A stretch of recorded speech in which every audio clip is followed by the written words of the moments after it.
سلام تانا ببزلكم ويصحم كورا تخاتاتلتنا اتي قدمي كلت معالتي مزازومي زنبره ترندي فرانس وددر بشكليتا اتينا عالم كله ابزي حزو وانا قرم زركب بنيام قرماي دحري عوات كالي عنا تسمعي ركب بنيام قرماي ابتي زنبره نعسراي حادي معالتات زاكل وددر اب سلسته سج كمستعوته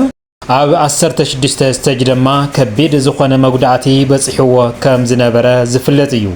ቢንያም ኣብዚ ሕሰዓት ኣብ ከቢድ ዝኾነ ችግር ወዲቑ ከም ዘሎ ዝተፈላለየ ሓበሬታ እናወፀ ይርከብ ከምኡ ድማ ካብቲ ኣብ ውድድር ዝነበረ ሽልማት ካሊእ ውህተውን ከም ዝረኸበ ብሓፈሻ ብዛዕባ ቢንያም ግርማይ ድሕሪ ውድድር አምንታይ ኩነታት አሎ ኩነታት ጥዒኑ ኩነታት ስድሮን ኣብቲ ግዜ ንሱ ዝነበረ ማለትውን ኣብቲ ውድድር ዝነበረ ምጭውርባራትን ምስቶም ካልኦት ናይ ዓለምና ተወዳደርቲ ዝኾኑ አካላት ክናጻጸር ከለን ብሓፈሻ ብዛዕባ ኤርትራዊ ቢንያም ግርማይ ሓበሬታ እናዋኹም ክነብል ኢና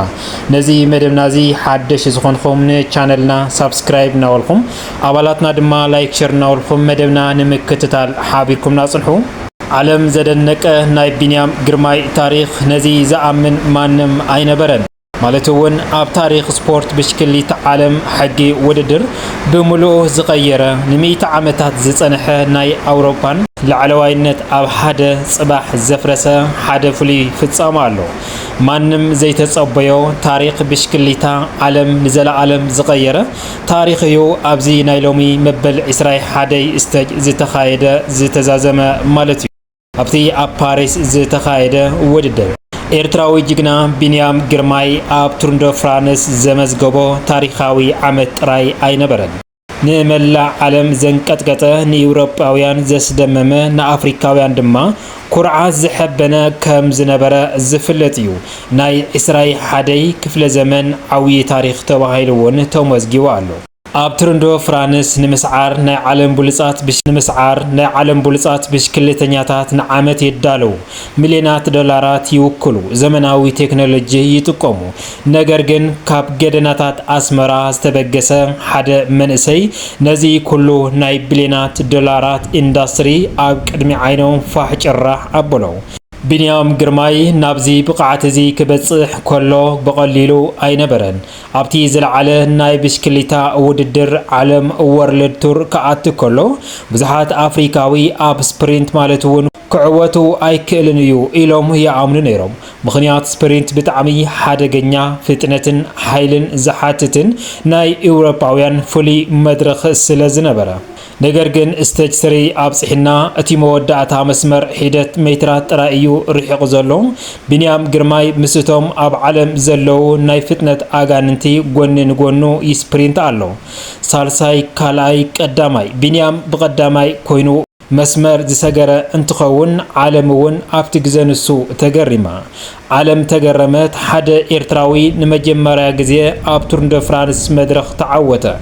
ነገር ግን እዚ መጀመርያ ጥራይ እዩ ነይሩ ቢንያም በዚ ኣይብቅዐን ስቴጅ 8 ድሕሪ ድማ ስቴጅ 12 ሰለስተ ግዜ ንዓለም ዘንቀጥቀጠ ዓወትዩ ኣመዝጊዩ ኣብ መወዳእታ ድማ ንኤውሮጳውያን ዘስደመመ ናይ ነቲ መሪሕነት ኣምባሳደር ዝኾነ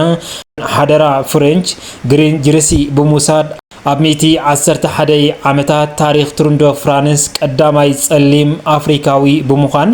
አፍሪካዊ ብምዃን ታሪኽ ብወለደ ኣጽሒፉ ይርከብ ነገር ግን ታሪኽ በዚ ፈተና ኣይዛዘምን እዩ ኣብ መወዳእታ መድረኻት ሂደት መዓልታት ጥራይ ኣብ ዝተረፎ ቢንያም ብሕማቕ ኣጋጣሚ ሓደጋ ወዲቑ ነይሩ ኣብቲ ሰዓት እቲ ሙሉእ ኤርትራውያን ኣፍሪካን ልባ ኣብ ኣፉ ተደፍአ በሐዘን ተሞሊኡ ነቲ ግሪን ጅርሲ ከም ጽዕዶ ይኸውን ውድድር ከኣልየ ድዩ ዝብል ስጋት ተፈጢሩ ነይሩ ነገር ግን ናይ ኤርትራዊ ጽኑዕ ኣብኡ ተረኣየ ቢንያም ተባሳጭዩ ኣይተቐመጠን ብዘጋጠሞ ቃንዛ ተስፋ ኣይቆረጸን ተንሲኡ ብሽክሊቱ ሒዙ ነቲ ናይ መወዳእታ መስመር ብጽኑዕ ሰገሮ ነቲ ታሪኻዊ ሓደራ ግሪን ጅርሲ ድማ ንዓለም ብምራይ ብሓበን ኣብ ፓሪስ ደበኽ በለ ብዙሓት ብዛዕባ ቢንያም መነጋገሪ ዛዕባ ዝገበርኦ ከምነ ቢቢሲ ከምነ ኤር ስፖርት ፍራንስ 24 ብዛዕባ ቢንያም አልዒለን ኣይፀገቦን። ናይ ቢንያም ዓወት ናይ ሓደ ብሽክሌተኛ ዓወት ጥራይ ኣይነበረን። ዓበይቲ ማዕኸናት ዜና ዓለም ከምነ ቢቢሲ ፍራንስ 24 ሃወር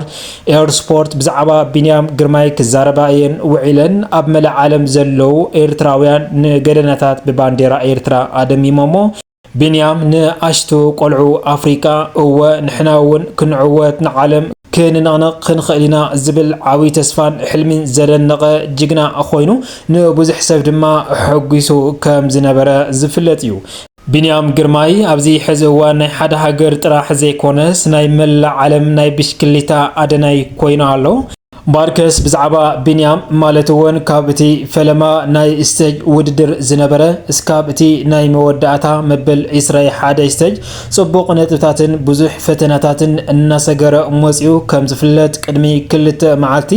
ኣብ እቲ ናይ ፍጥነት ውድድር ዝነበረ ኣብ ፍራንስ መበል 3 ደረጃ ሒዙ 3.1 ነጥቢ ብምሓዝ ናይ ግሪን ጀርሲ ተዓዋቲ ከም ዝኾነ ዝፍለጥ እዩ። ቢንያም እምበኣርከስ ዝለዓለ ሓቦን ሓጎስን ደስታ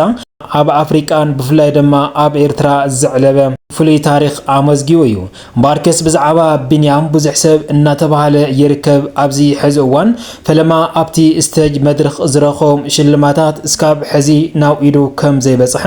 ከምኡ ድማ በቲ ኣብ ስቴጅ 16 በፂሕዎ ዝነበረ መጉዳእቲ እስካብ ዝዓለት እዚኣ ድማ ከበድ ዝኾነ ቀንዛ እናተሰምዖ ከም ዘሎን ብሓፈሻ ድማ ቢንያም ከምቲ ዝሰርሖን ከም እቲ ዝፃዕሮን ሽልማት ኣይረኸበን ዝብል ርእይቶታት እውን እናተዋሃቡ ይርከቡ ማለት እዩ። ቢንያም ነቲ ኣብ ማውንቴን ዝነበረ ስፕሪንት ማለት እውን ኣብቲ ማውንቴን ዝነበረ እሽቅድድም ብጥበብን ብበሊሕነትን ክወጾ ድሕር እዚ ድማ ኣብቲ ቅድሚ 2 መዓልቲ ዝተዓወተሉ ስለዚ ድማ ብፍሉይን ጥበብን ኣብቲ ማውንቴን ተዓዋቲ ንዘይ ምዃንን ብጽቡቕ ወይ ድማ ብሰላም ንምዝዛም ዓውይ ጻዕሪ ከም ዝነበረ እዩ ኣብዚ ሕዚ እዋን እናተፈለጠ ዘሎ። ካብዚ ብዝተበገሰ እዩ ድማ ካብ እቲ ማውንቴን ብሰላም ድሕሪ ምዝዛም ኣብ እቲ ፓሪስ ቅድሚ 2 መዓልቲ ዝተኻየደ ጽቡቕ ዝኾነ ነጥቢ ዘምፀን ዕውት እውን ክኸውን ዝኽኣልን እዚ ከምዚ ኢሉ እናሃለየ ብዛዕባ ቢንያም እዚ ዝሐጉስን ብስራትን እኳ እንተኾነ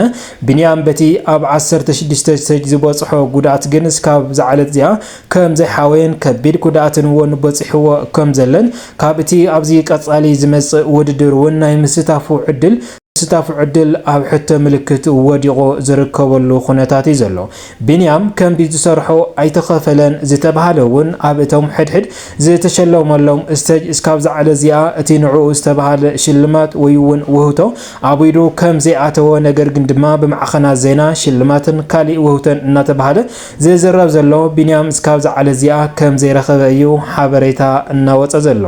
ባርከስ ንስድራ ቢንያምን ፈተውትን እንኳ ሕጎሰኩም እናበልና ፈተውቲ ቢንያምን ደገፍቲ ቢንያምን ከምኡ ድማ በቲ ቢንያም ዝሰርሖ ስራሕ ኩርዓት ዝተሰምዐኩም እውን ኣብ ኮሜንት እናፅሓፍኩም እቲ ናሳት 21 መዓልቲ ትካየድ ዝቐነየን ኣብ ውሽጡ ዝነበረ ፈተናን ኣብ መወዳእታ ዝመፀ ዓወትን እዚ ይመስል ነይሩ። እስካብ መወዳእታ ዝተኸታተልኩምና ካብ ልቢ እናመስገና ኣብ ዝቕፅል መደባትና እስካብ ንራኸብ ሰላም ሰናይ ጻንሕቲ ይጎረልኩም ሰላምታይ ንዓኹም።